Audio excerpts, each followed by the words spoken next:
Welcome to Clear Mountain Interview Conversation. Today we're blessed and very thankful, very grateful to have Lumpur Khemadhammo with us. Lumpur, thank you very much for joining us. My pleasure. So I'll just read a quick biography of Lumpur. So Lumpur Khemadhammo, or Jalkun Pawanawite, OBE, was born in England in 1944. After training and practicing as a professional actor and working at the Royal National Theatre with Laurence Olivier, among others, in 1971, he traveled to Thailand via the Buddhist holy sites in India. In 1971, in Bangkok, he became a novice, and about a month later moved to Ubon to stay at Wat Nong Pak Pong with Ajahn Chah, with whom he received bhikkhu ordination. In 2003, he was appointed an officer of the Most Excellent Order of the British Empire, an OBE, for services to prisoners and for his creation of the Angulimala Buddhist Prison Chaplaincy Program. The following year, at His Majesty the King of Thailand's birthday, he was made a Jalkun with the title Prat Jalkun Pawanawite. He's the founder and abbot of the Forest Hermitage and one of the most senior Western disciples of Lumpur Chah. So, quite the bio. And the first time I got to hear Lumpur's teachings was when I was at Ajahn Chah's memorial, and I was just immediately moved. And so it's been a real, it was wonderful that we finally got to have Lumpur on for a conversation. And Lumpur, to introduce you to the audience, or to have you introduce yourself a bit more, would you speak about maybe the key moments of faith that brought you to robes? Well, I suppose we have to begin with my discovering Buddhism. And I was about 22 at the time, and I'd just begun working at the National Theatre. And you may not realize this, but actors do a lot of hanging about, waiting for the scenes that they're in to be rehearsed or shot or whatever. And so during that time, I couldn't play cards. My chess wasn't very good. And I used to read. And so I started reading a bit. And then, of course, meditation was becoming fashionable. This was in the 1960s in England, in London. And so I thought I'd better check it out. So I went along to the local Buddhist temple in Hampstead, near where I lived. And I started practicing meditation there. I didn't want to be a Buddhist. I was fed up with religion. Didn't want to have any more to do with it. But I became hooked on meditation and eventually, of course, began reading about Buddhism. And slowly I got to the point where I could acknowledge I was a Buddhist. And then, and this was a critical moment really for me, during the annual holiday, in those days, the National Theatre was a proper company and we were on fairly long-term contracts, so that we had 3 weeks holiday every year. And I went for one of my holidays to a retreat place in the sort of north of England, near Stafford. And it was a pretty miserable place. It was cold and it was damp. And I was plotting my escape within about 12 hours of arriving there. But oh yes, I worked it all out. I could be in a taxi down to the station, back to London, in a travel agent's, and on a beach in Italy in no time. But anyway, I didn't follow it through, and I stayed. And it was a pretty grueling 2 weeks. But at the end of it, I felt there was nothing else worth doing with my life than pursuing the practice of Buddhism and even becoming a Buddhist monk, which in those days was not so easy for anyone in England, that is. So I wasn't quite sure what to do about that. In any case, I had a contract which I had to fulfill, and so I kind of took my time. But then, about a year later, I left the National Theatre. They did offer to renew my contract, but I decided to leave. And I bought a a small cottage in Essex, and I thought it could be a kind of part-time actor and part-time monk, but it didn't work out too well, really, and I didn't like it there. And eventually, I decided I ought to go east and have a proper look and see what happened. And so that's what I did. I set off overland, and I spent time in India, going around the holy places all by myself, and then I flew to Bangkok, and that's where, in Wat Maha, I became a novice on Boxing Day, and then a little while later, thanks to advice from a friend, an old friend who I had known at the Thai temple in London, who was already a monk. He'd travelled out ahead of me, and he was with Wat Pah Pong. And he said to me, I happened to meet him on a street in Bangkok, and he said to me, he said, if you want to be a real monk, there's only one place to go, Wat Pah Pong. So what can you do after that? I went to Wat Pah Pong.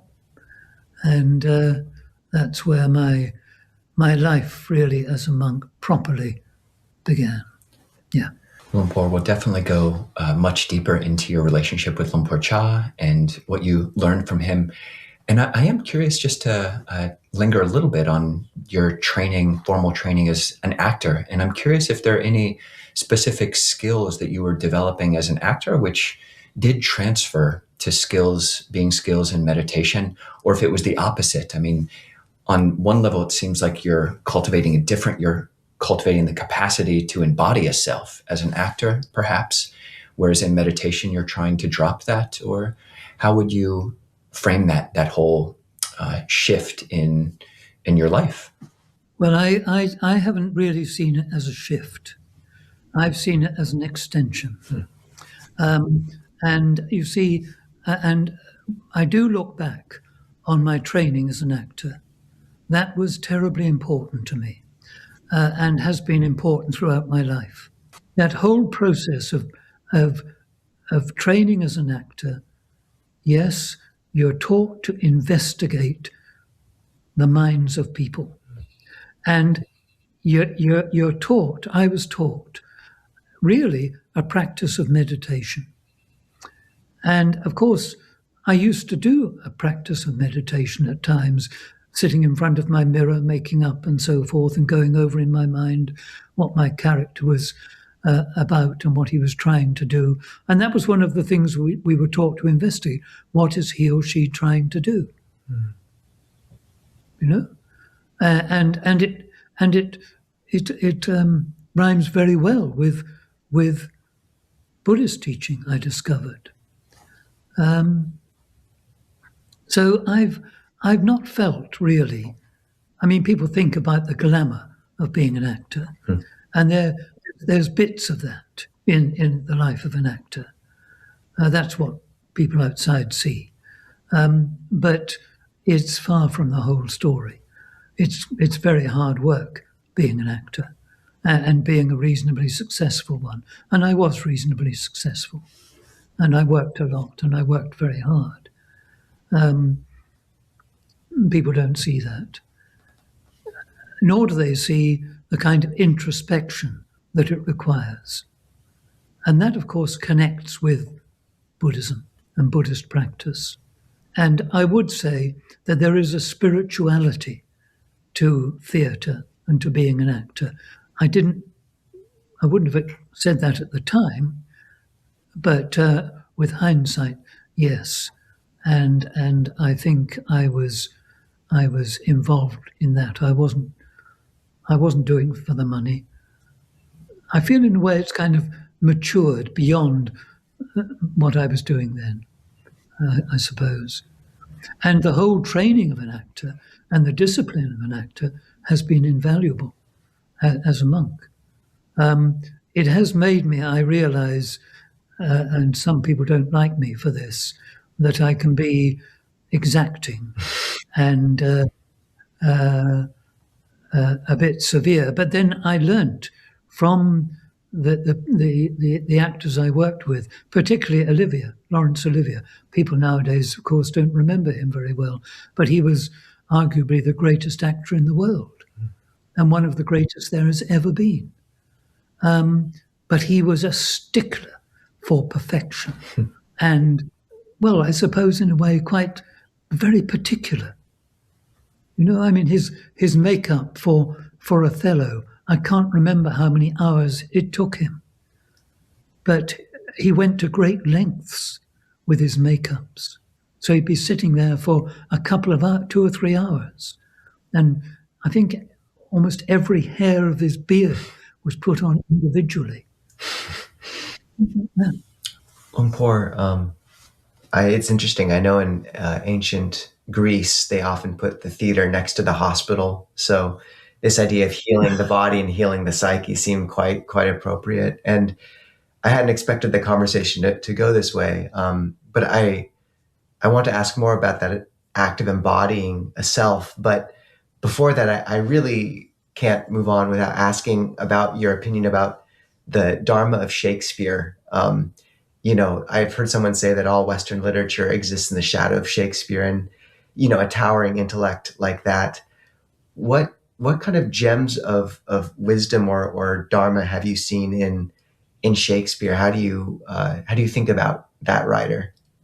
Oh, well, with great admiration. And are there any of the plays or writings of Shakespeare? You know, do any of them have there been any gems of kind of wisdom or dharma that have shown through to you from those works since you were Yes, well, so much? yes. I mean, well, the most memorable speech called "The Seven Ages of Man," all the world's a stage, and all the men and women on it merely players. Yeah. Lumpur, I'd be curious to move from the genius of Shakespeare to the genius of Lumpur Chah. Listening to a talk that you gave a while back, you made a very succinct statement that undoubtedly Lumpur Chah was a genius. And you've also said that you're never sure if you met a more loving and compassionate person, and that he might be the nearest thing to pure love that you've ever experienced, maybe one interaction in particular. And I'm curious if you could speak to both of those qualities, the quality of genius and the quality of love of Lumpur Chah, as you experienced both of those. Well, if I start with the love, I mean, he didn't talk much about love, about loving kindness.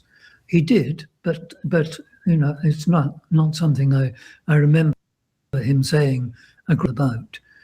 But he embodied it unquestionably, and he had a quality of honesty. And I think this is very important.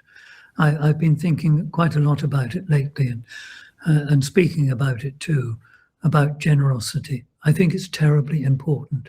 I saw it too in some successful actors, but I saw it in him.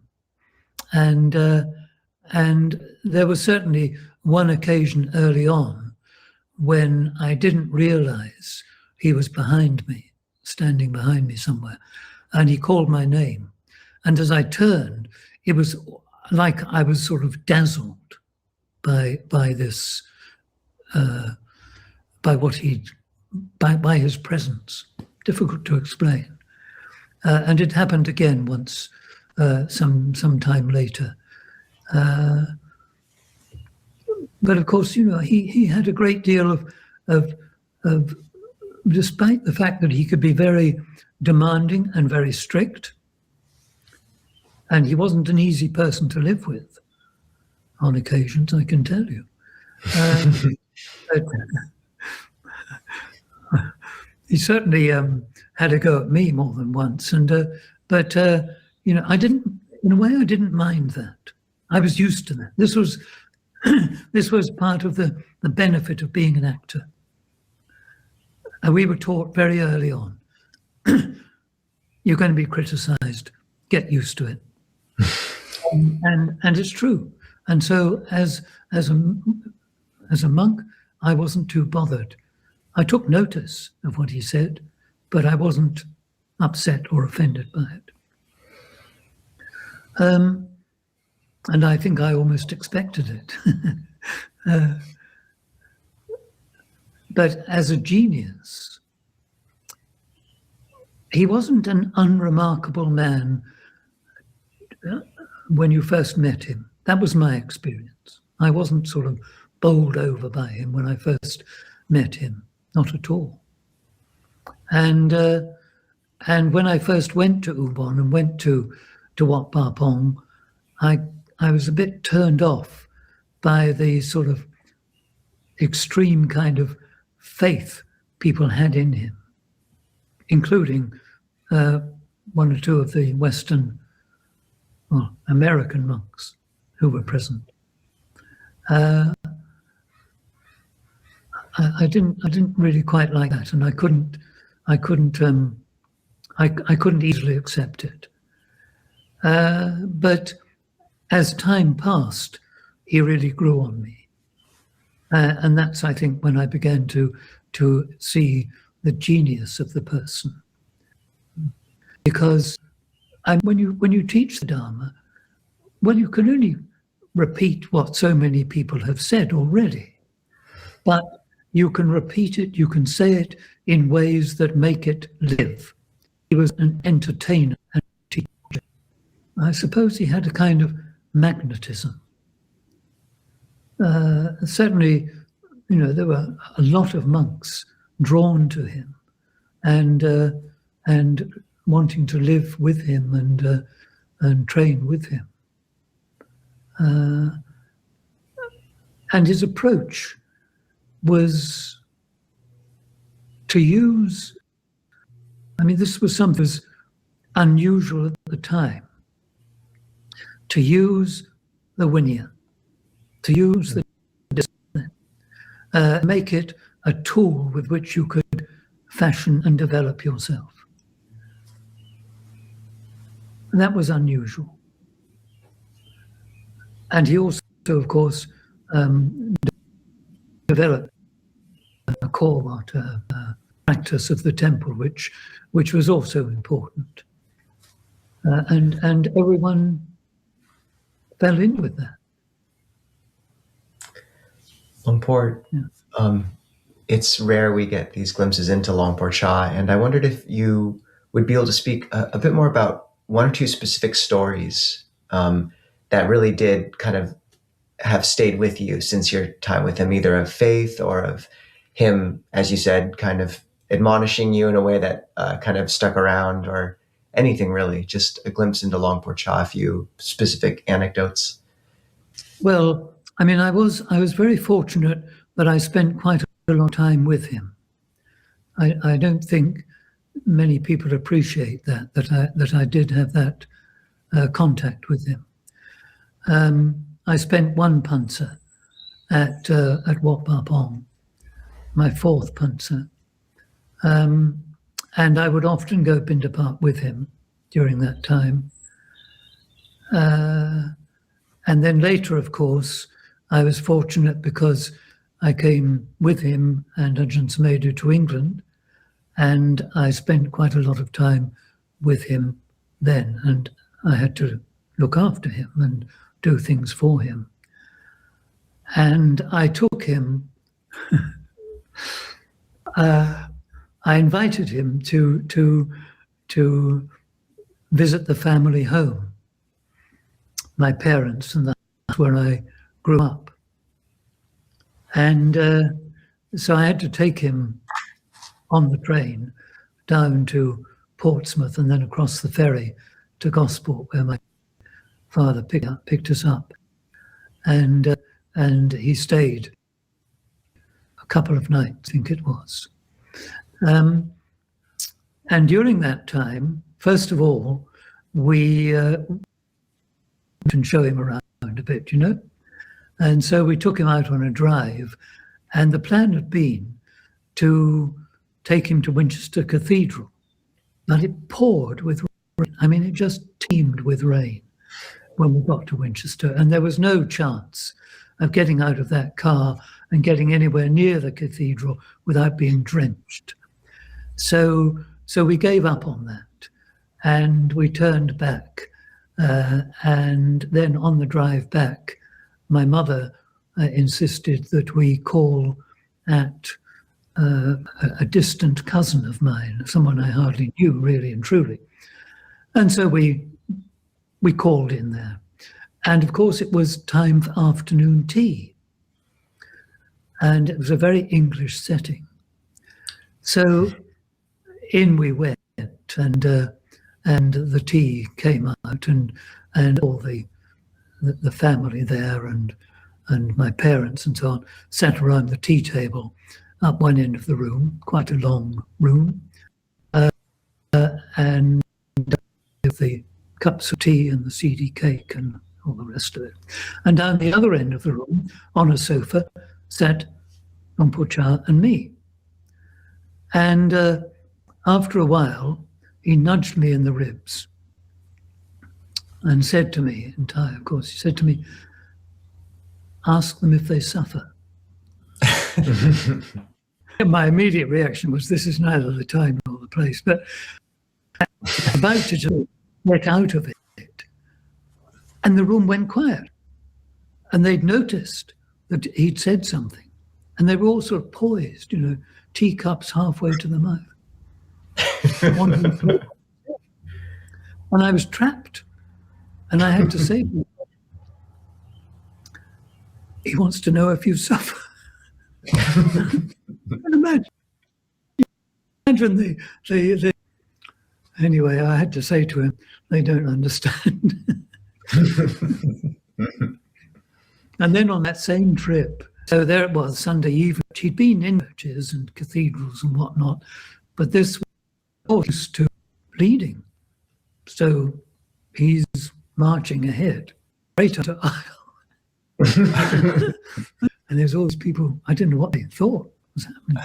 Anyway, then eventually chose a pew, fairly sort of under the pulpit, and we filed in, and that's where we sat through the service.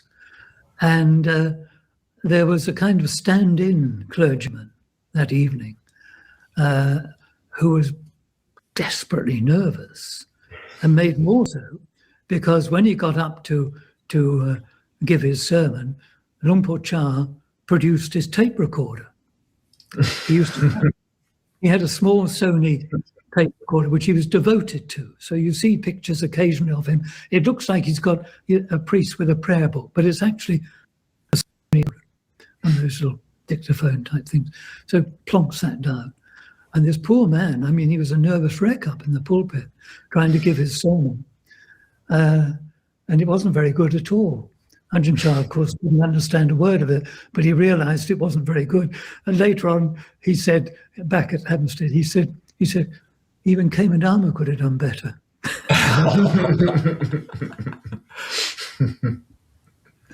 Wow, Lumpur. I'd never heard that story. Not all the people know that.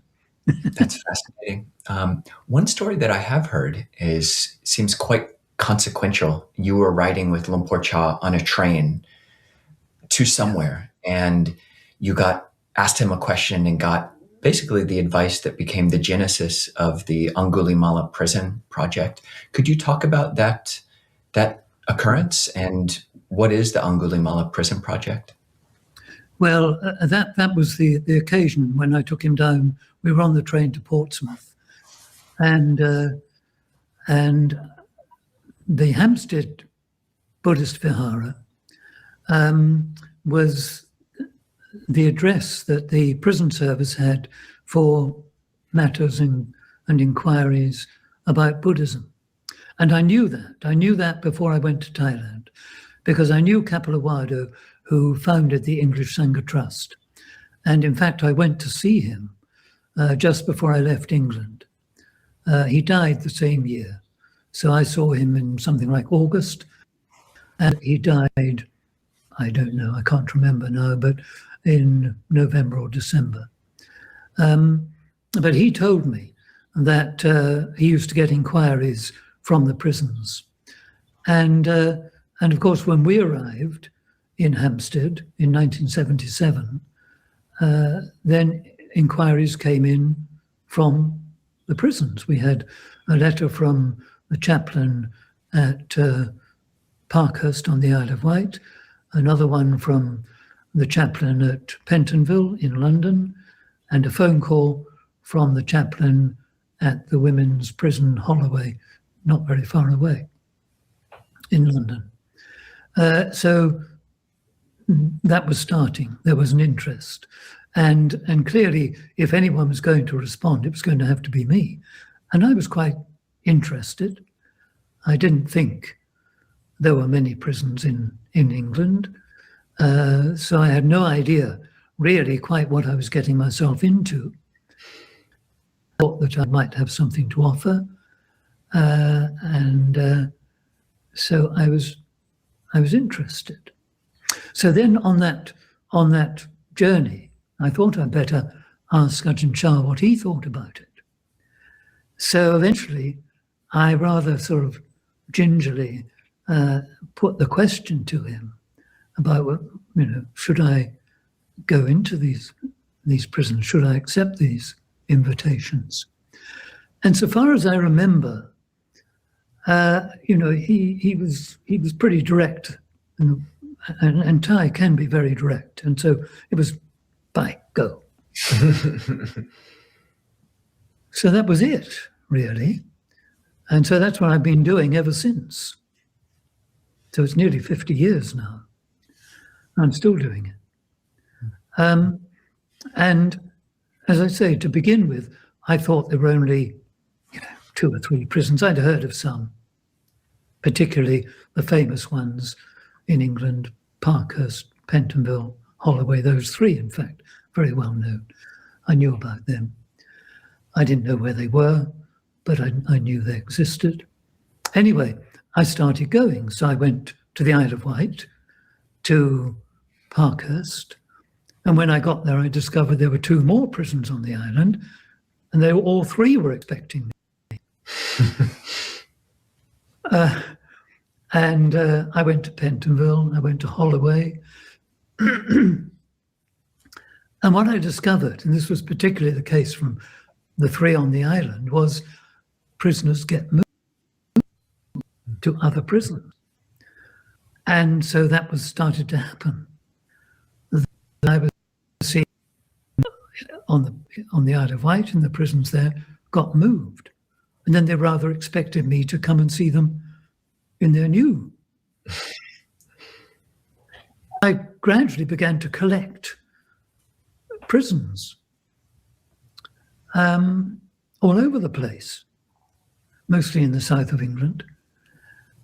And after a while, of course, after a few years of this, it was getting out of hand. And I was getting a bit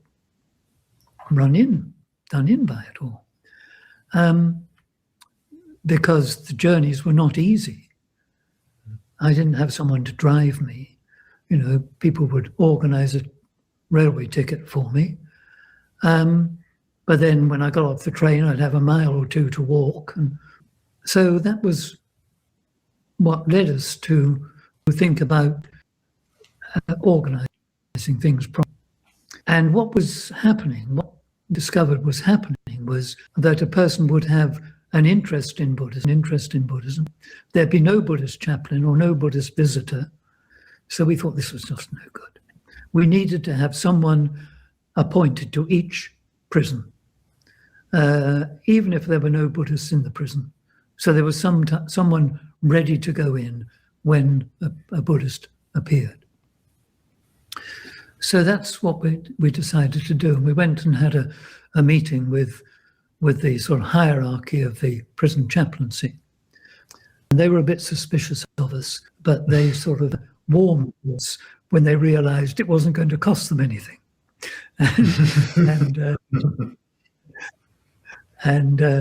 Anyway, so we set up Angulimala, and a story which gives hope to many people incarcerated.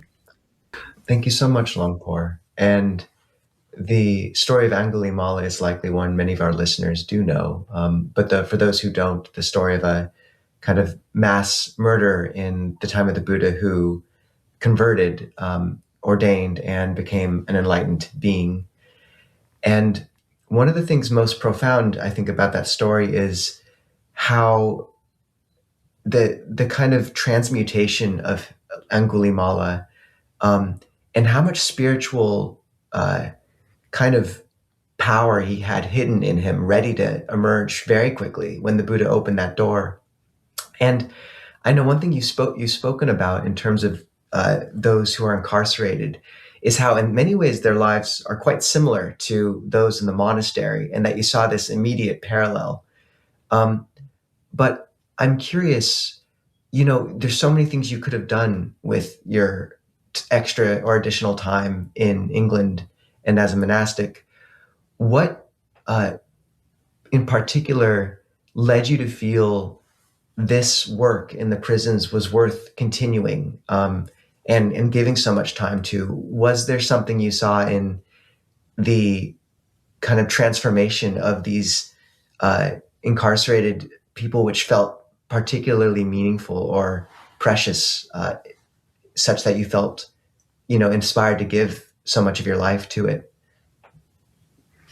Well, regard, people in prison are people, and they're an extraordinary cross-section of people.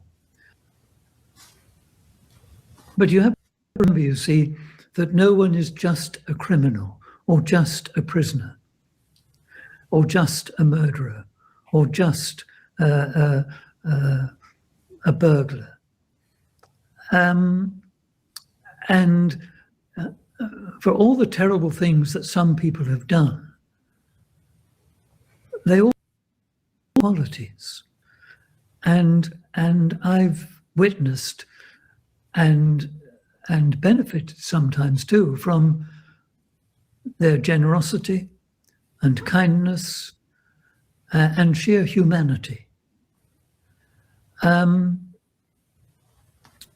So I've been touched by that.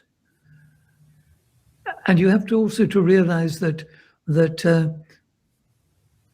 their world, the world of prisons, is one that is terribly neglected. People don't want to know about people in prison.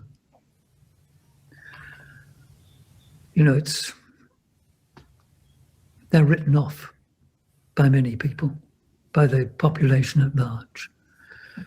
And that's unfair, I think.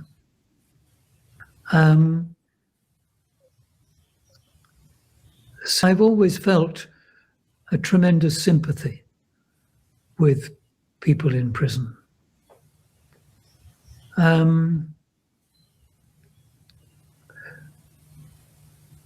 Years ago, one particular person,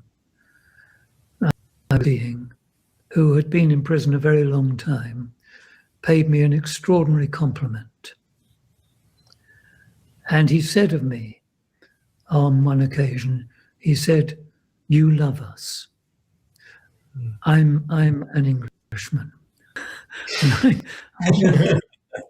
I don't think about, I'm not a sentimentalist, and people sometimes think I'm a bit hard, but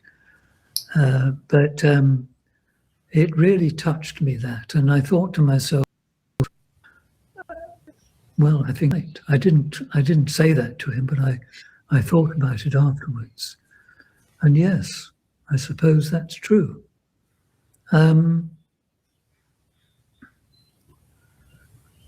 And perhaps also, I've thought about this too, that, as an actor, you're a bit of a dropout. As a Buddhist monk, you're a bit of a dropout.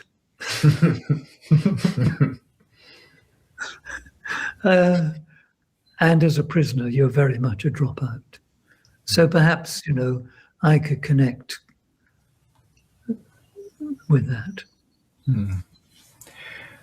Lumpur, here in America, there are a number of different almost certainly inspired by Angulimala project. That was probably one of the first, if not the first, Buddhist prison project outside of a Buddhist country. But one of the programs here in America has a principle of GRIP, the acronym GRIP, guiding rage into power.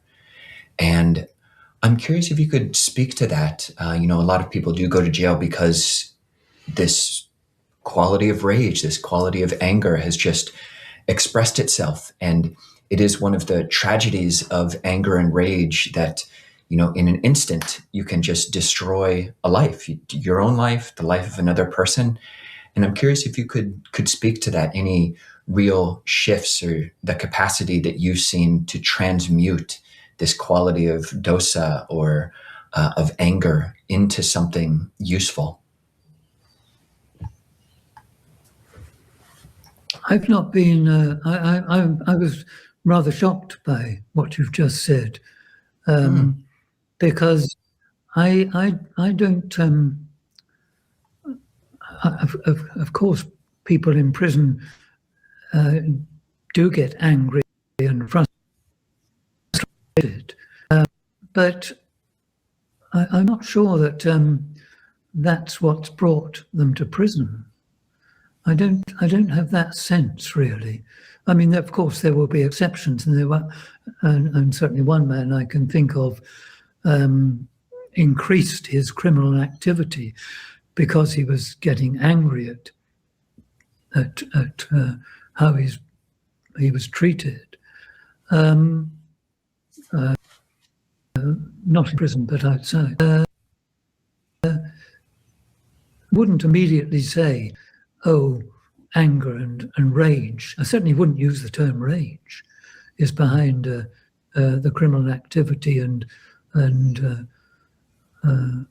that's caused the people I see to be in prison.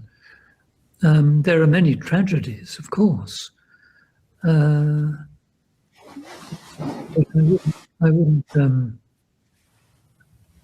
I'm surprised by that. Okay. Well, thank you for that clarification. Yeah. And one thing I'm curious about is which teachings of the Buddha you found to be most relevant and most transformative to the inmates who you're kind of working with.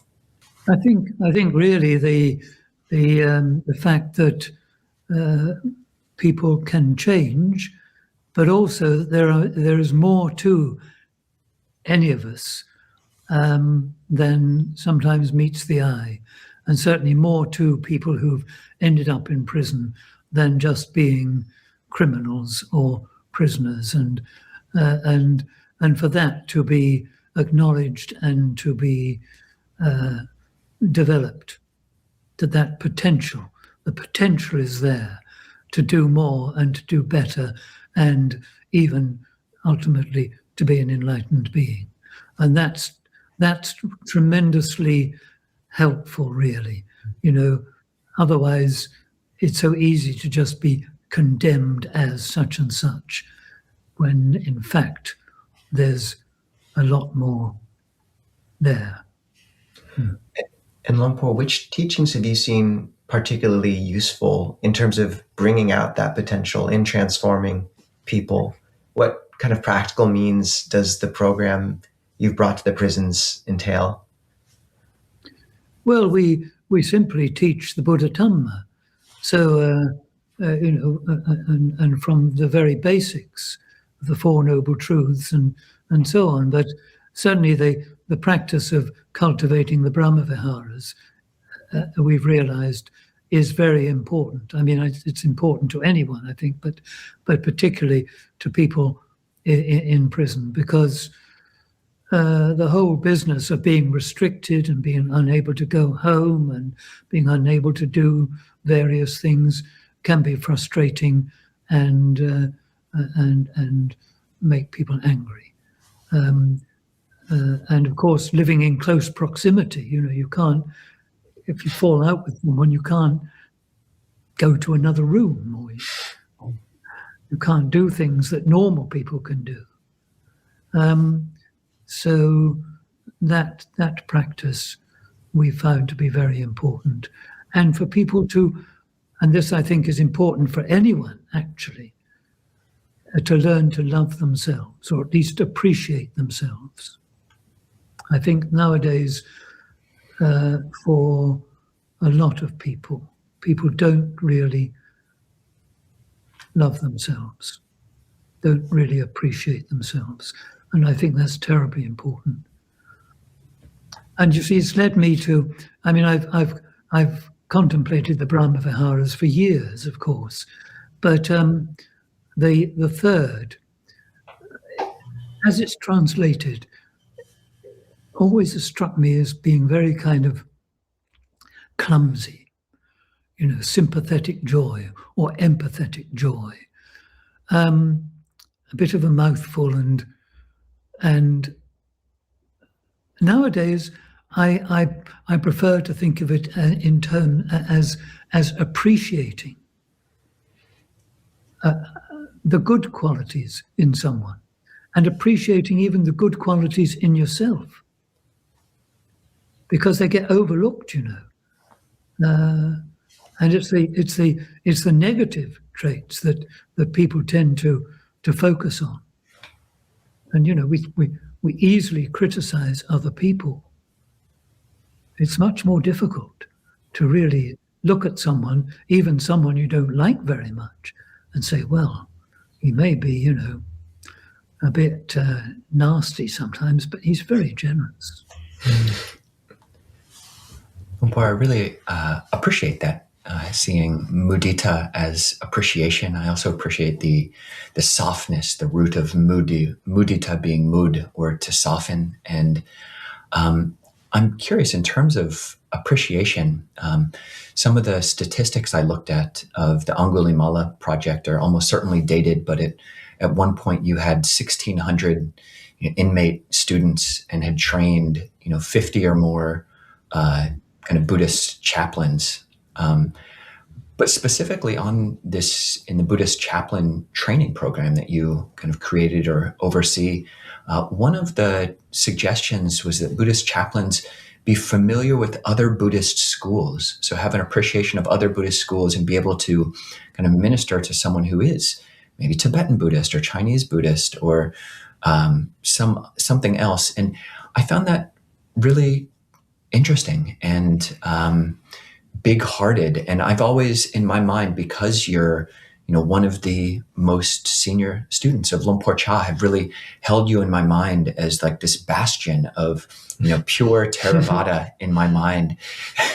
and I'm curious if you could speak to that. Either is this just a skillful means with the prisoners, or do you yourself have an appreciation of these other schools, or how do you suggest that any individual, whether prisoner, inmate, or just lay person or monk, relate to these other Buddhist schools and possibly taking their skillful means on? Well, for a start, it's been a necessity for Buddhist chaplains because, as we know, there are many schools of Buddhism, and while for the most part, Buddhist or prisoners who register as Buddhist don't have strong affiliations with any one school. Every so often, we do get someone who is, a dyed-in-the-wool Theravadan or Tibetan of one school or another, or a Zen person or whatever. And we have to be able to relate to them and even to encourage them in their path. So we set out in the beginning to say that we would offer what I will prefer to call essential Buddhism, the essence, which means really the Four Noble Truths, Noble Eightfold Path, some teachings on karma and rebirth, and so on, but to not go into the controversies. Now, when I first got into Buddhism in this country, one of the things that was rather off-putting was that if you went to different places, they would tend to speak ill of other places. And that has been a feature of Western Buddhism. And I don't like that very much. So I would prefer to bring people together than to divide people. And I think really it's very important within the Buddhist world that we try and do that. That doesn't mean that we've all got to agree. You know, I have friends who I can disagree with. But I would rather promote good relations and friendship. And yes, and recently we've set up a course for the Buddhist chaplains because I've been concerned for a long time. It's been my responsibility now for many years to endorse the Buddhist prison chaplains, to say that a certain person is suitable to Buddhist prison chaplain. Concern for me always has been about really how much they know and so forth. We have no qualification. So I've wanted to bring about a qualification for our Buddhist prison chaplains. And a few years ago, the Buddhist university, one of the Buddhist universities in Thailand, published a book called Common Buddhist Texts. And it's very good. When I first heard about it, I wondered if it would be, much useful. But yeah, I had my doubts. But when I saw it, I was very impressed. And it's taking the basic themes of Buddhism, which occur in all the schools, and giving quotations from texts on those, say, what does the Mahayana have to say about karma? What does the theravada say? And it's very, very interesting. And it has the effect of bringing the schools together. It's not saying they're all the same or that we agree, but it's not pointing up the differences. It's pointing up what we have in common. And it's marvelous because it enriches your understanding of things, because it expands your consideration of what karma might mean, for example. And so we've based a course for the Buddhist prison chaplains on that book, and we've just started it now. It's we've got a few people doing it, and it's being very successful. And the way we run it is that we use the book, but each student has a mentor, and the mentor is an experienced Buddhist prison chaplain. So it's also learning to use the teachings, use what we find in the book with the prisoners. How would you use this? It's because we're dealing with a very specialized world, really. It's not the same as out there. These are people of a different, not exactly different, but they are in a particular situation. And it's going quite well. Of course, we're learning as we go along, but I'm really very pleased with it. Yeah. Lumpur, just as there's meaning in finding these common elements between the schools, I find a lot of meaning in hearing about the particularities of the individuals involved and the stories of, I'm the story guy between us. And so I know you can't go into names or too many specifics at all, but I did wonder if you could just ground these programs and this history in maybe one or two anecdotes or stories of some person you've worked with who's really been changed over these years by the work in the prisons. The changes are changes that they make themselves, and they make themselves influenced by what they're learning and hearing about Buddhist practice. And people don't quite realize this, I think, but an awful lot of people, having messed up their lives, are desperate to put things right and to have a good place in society.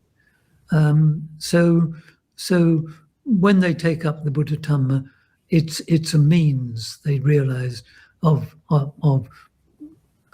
purifying themselves, of leaving behind what they've done, and so forth. Yes, I have one or two stories, but I daren't tell them, I think. I understand, Lumpur. Lepore, I'm curious. We've mentioned some of these kind of accolades that you've gotten. You know, you were given by the Queen of England the title of OBE, given by the King of Thailand the title of Jalkun Pawanawite, by the President of Mahachula, one of the great universities of Thailand, an honorary doctorate, given by the President of Burma the title of Aga Maha Sadama Jyotika Daja. Very long titles. And, you know, we've got these teachings in the Samyutta Nikaya, you know, a whole chapter on gain, honor, and praise, you know, dreadful or gain, honor, and praise, like a horsehair rope, or like a barbed dagger, or like a lightning bolt, like a dung for a dung beetle. And I'm curious just how you hold that. You've been a monk for a long time. So yeah, how have you held that? Is it been strange getting all these worldly accolades, given that you became a monk? All of us become monks to kind of give that up in a sense. I'm just curious for advice. Well, the OBE was one thing about all of them is that I've really enjoyed the ceremonies.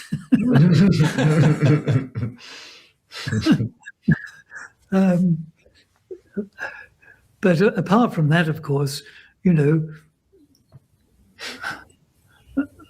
well, they have some meaning for particular groups of people, I suppose you would say. And the OBE had tremendous meaning for the prisoners. It really did. And I was so pleased by the fact that it was given for services to prisoners. I was very pleased with that. And it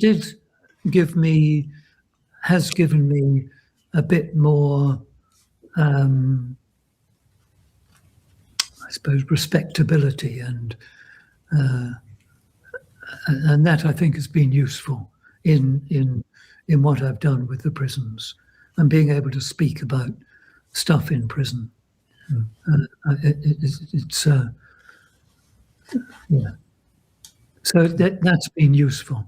The others have been, you know, various groups of people have been impressed or not. I don't know, but Memorize the whole length of the Burmese title. Yeah, it's impressive. I mean, I would translate it, but it would take a while. So yeah.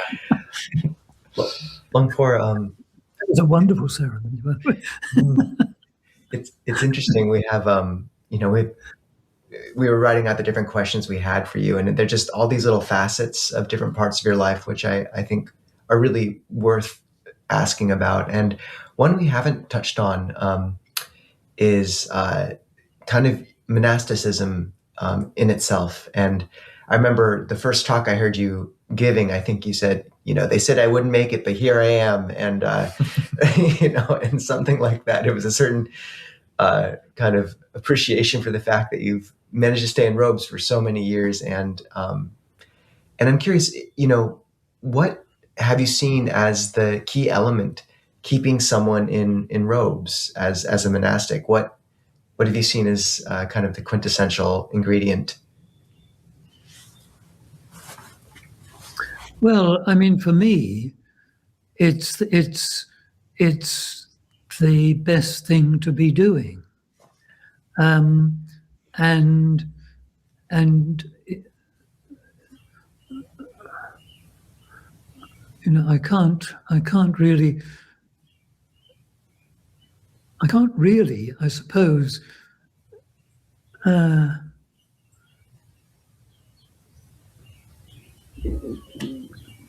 I'm not quite sure how to put all this really.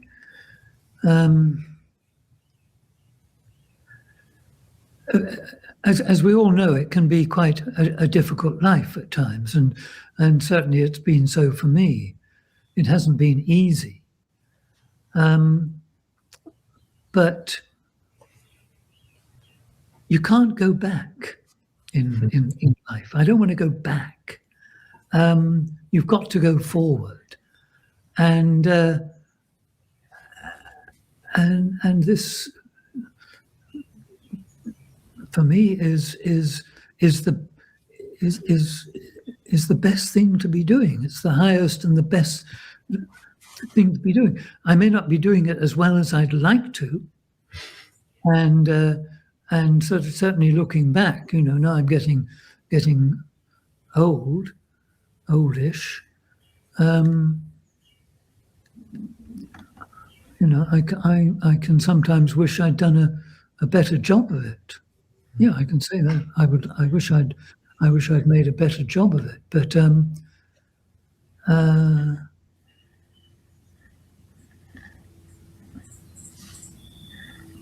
yes, I mean, I think you have to hold it as the supreme kind of ideal. I don't know if that's expressing it quite accurately, but it's there. That's what I hold. So there's no going. You can't go back. Only go forward. Lumpur, I have listened to the entirety of every talk that is on your YouTube channel. And that might sound like a feat. It seems like and it was enjoyable. But that actually wasn't that hard to do, because you don't have that many talks on your YouTube channel. And what that points to, I think, is just the development of technology. You've been a monk for almost 55 years. And in that time, the technology of the world of communication has just changed remarkably, astonishingly. You talk about Lumpur Chah's tape cassette player, but he had a tape cassette player, was listening, and even people would record him. He himself giving that Banti Teching, the Our Real Home. He recorded himself doing that. And I'm curious if your mind, so your YouTube channel, at least this one, the current one, just started, less than a year ago.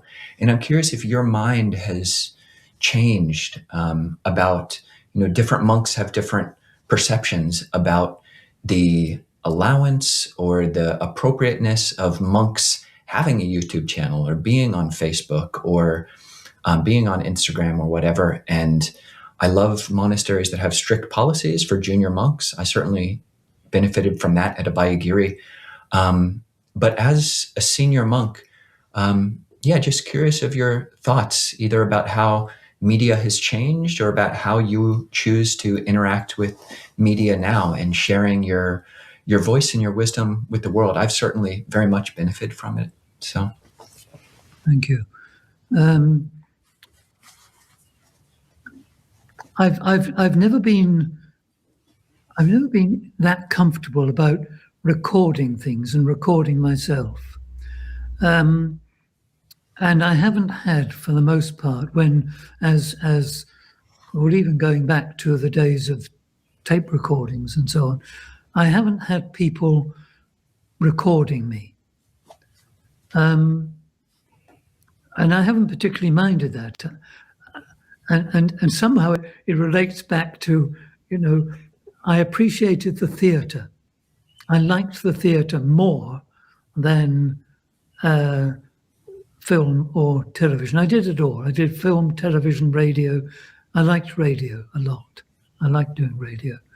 But I liked the sort of the life of theatre.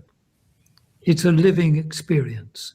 It's a living moment. Other medium like film and television and so on, and I did it all when I was an actor.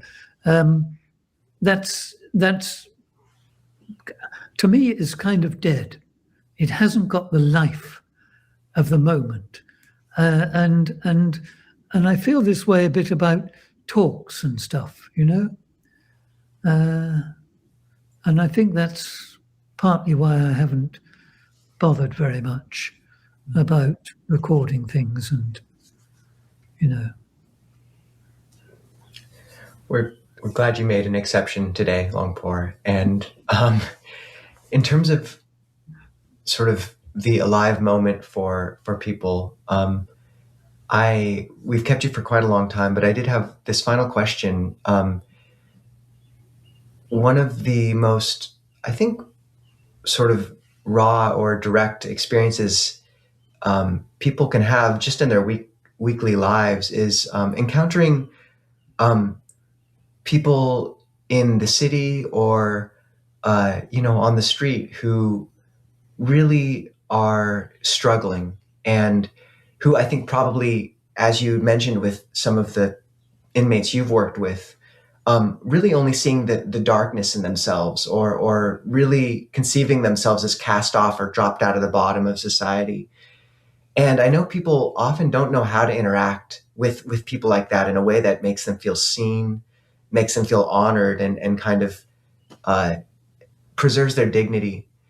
So would you have any kind of thoughts to offer listeners about when they encounter people who are down and out or homeless, or I know there's, that's not the case with people in prison necessarily, but just in those difficult spots where they feel looked down on, how do you recommend people kind of approach those individuals that they feel cared for? be kind. Be kind, and I think really also to treat them just as you would treat anyone else. Lumpur, thank you so much for spending time with us. Would recommend that people listen to every talk that you've given on your YouTube channel. People can also sign up. I think you've got a weekly newsletter, or which I think is prisoners can read. But it's also got updates. You've got a very sweet and loving relationship with at least 3 tortoises, Speedy, Henry, and Gilbert, maybe more. But I really appreciate your teachings and your example, honestly, having monastics who've come before us and kind of trailblazed. You are this first generation of Western disciples in the Thai forest tradition, and we look up to you and are just so appreciative of your time. And Lumpur, thank you for seeing the unseen, those who aren't kind of acknowledged as much by society, and caring for them. Thank you.